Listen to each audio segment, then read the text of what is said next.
On today's episode of WatchJRGo, I screwed up, guys. I gave the Grasshopper Mower way too much power.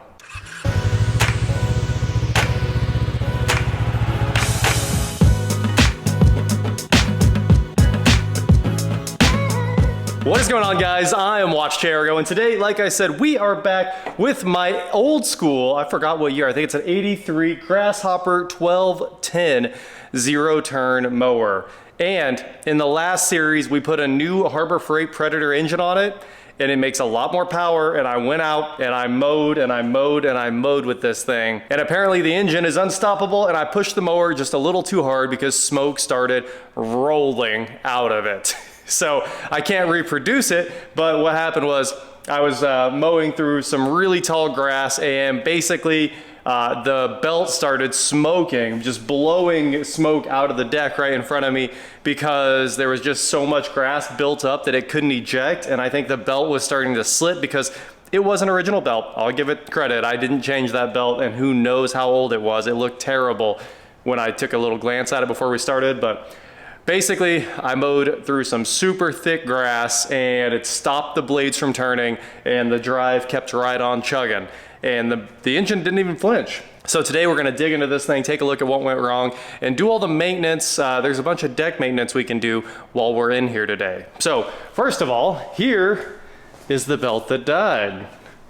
So it didn't rip in half and it didn't throw it, but the rubber was peeling off of this thing. It was 1,000 degrees, and honestly it was still kind of spinning, like the belt was spinning on the stuck pulleys, and the drive was just rocking and rolling there. So let me show you guys how this actually works. Now, in the videos where we swapped this engine on, I showed you guys those belts that run down drive the deck, and this T-gear box here drives the wheels, or the hydrostats that drive the wheels, that is. And apparently we've picked up some sticks there too. And then the belts go through another drive shaft up here to the front, and then right here it's converted back to belt. So if we pop these little rubber guys off, then we can pick this up and you give it, oh gross, look at that. That is all belt dust that just blew off of there. And you can see where the belt was just shredding itself right there. So inside the deck now is absolutely nasty. Let's get this cover out of our way. I'll show you guys all of the blade drives. So each one of these has its own little flange that bolts to the deck. It has its own grease zerk. That one sounds a little rough. So we're gonna grease all these. We're gonna do all this maintenance here. That one sounds very nice. And then this one, you can't see it, but there's a third blade. That one sounds rough. And it looks like we can grease that, and we probably can get the belt on without having to remove this plate here, so we're gonna try that. We've got this idler. Oh, that idler is horrific. And then let's check the tensioner. Nice. All right, tensioner sounds pretty good. All of these pulleys, like this thing sat for so long that they're in rough shape, but they do work, and I don't think it's gonna cause any real problems because the belt's gonna clean all this up eventually. So I bet we didn't have enough tension, and also it was a big combination of factors, right? Tall grass, a bunch of power, unstoppable power coming from the engine here, and all of that added up to just smoke the belt. So let's get the shop vac over here first, and we'll clean out the deck, and then we'll get busy doing the maintenance, and then we'll put a new belt on, and then we'll get back outside to see if we fix this problem after we tension it up. Because the old belt was a little floppy as well. So hopefully by the end of the day, this thing is unstoppable again.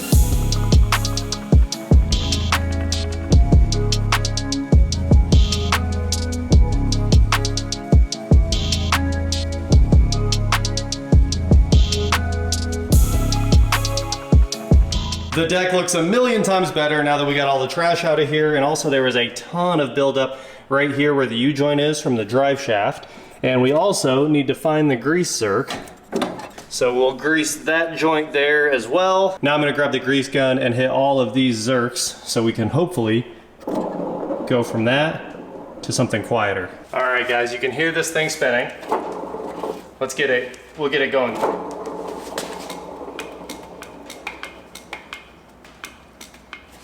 All right.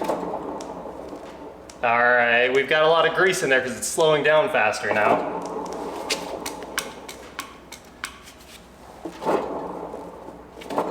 Now it slows down instantly.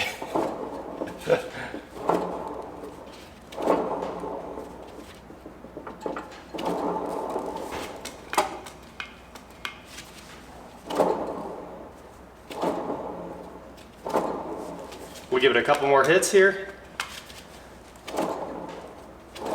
Well, that's about as quiet as it gets. So before we sling grease all over inside the deck, I'm gonna go ahead and call it. Hey, it actually came off for once. And now, clean up this Zerk here, and let's hit the good one.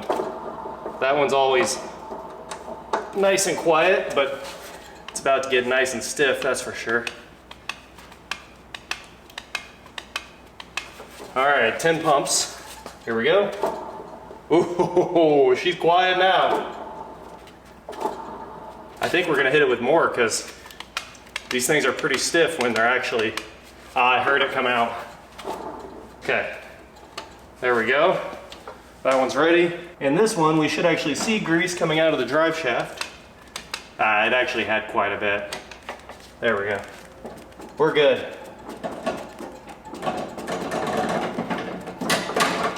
Anyone else hate these grease zerks or grease guns that don't release? I really want that clip-on one they sell now, but it's like $150.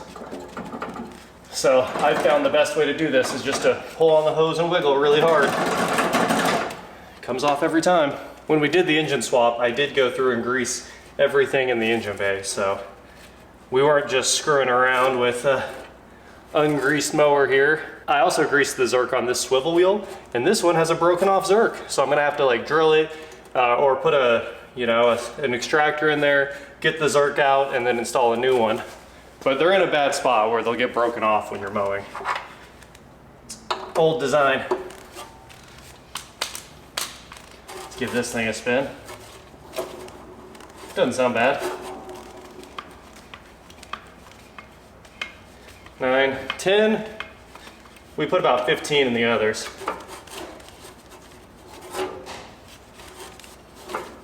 Oh, she's stiff now. So one important thing when you're greasing stuff like this, wipe up all your excess. Keeps your Zerks clean so dirt doesn't collect on them. Keeps grease from getting slung all over the place. I don't care too much under the deck, but I do care inside the deck where it's gonna go everywhere. And I'm also gonna hit this drive shaft where I've got a gob coming out of the top of it. Let's replay our pulley symphony here. Oh yeah, way better. So you can't even hear them anymore. That one's still a little. All right, so let's get our new belt on here. This is just a belt from Amazon that was like $20 because a lot of people try to charge $100 for these belts. So I would recommend just doing whatever you need to not pay $100 because they're consumables, right? It's insane to charge $100 for these things. So this should work perfectly. And I just kind of held a tape measure on this and spun it around, and I got 88 inches, 88.5, so I assume it's got some stretch, and I ordered an 88. Let's see if we can make this work. There's only one small problem with my plan here, and it's that I absolutely forgot the belt routing, because I took this off like 4 days ago, since I had to order a belt, and I do not know. I do know this one has to go on first, because you have to lift the metal up to get over it. Okay, there's one. We've got one blade. So how clearly it must go like this. And I know it doesn't like to go around this pulley either. You have to fight this one in. So what I did was put it up against the back of the deck and put the belt down like that and then pull. All right. Sure would be weird if the belt routing is actually what I just did here, because it doesn't seem like it's very good for the center drive. How did this just go on no problem? It should not be that easy. I must have it wrong. As I got the belt routing sorted out here, that makes a lot more sense, and it actually looks like what the old belt did. So now we've got that done. I don't have the jam nut done on the turnbuckle here, so I actually need to tighten this up a little bit. That's way too much play still, I think. I want to get it down to about that much play and then hit the jam nut. Well, after a lot of work on that turnbuckle, I think we've got her sorted. That's more like it on the play side. I would prefer if that had a spring tensioner, but at the same time, I get it, this thing's old. So let's go take it out and make sure that it's gonna mow. And the one thing I do want to check, okay, all the blades do rotate the same way, so we haven't messed up the rotation. This guy has 3 little pins right there, and you just drop it onto his pins, hit the rubbers, and she's done. And now there's a kickstand right here. Kickstand stowed, we can put our foot panel back, and let's go mow. I think we've got her sorted out, and I've got some tall grass to test it out with.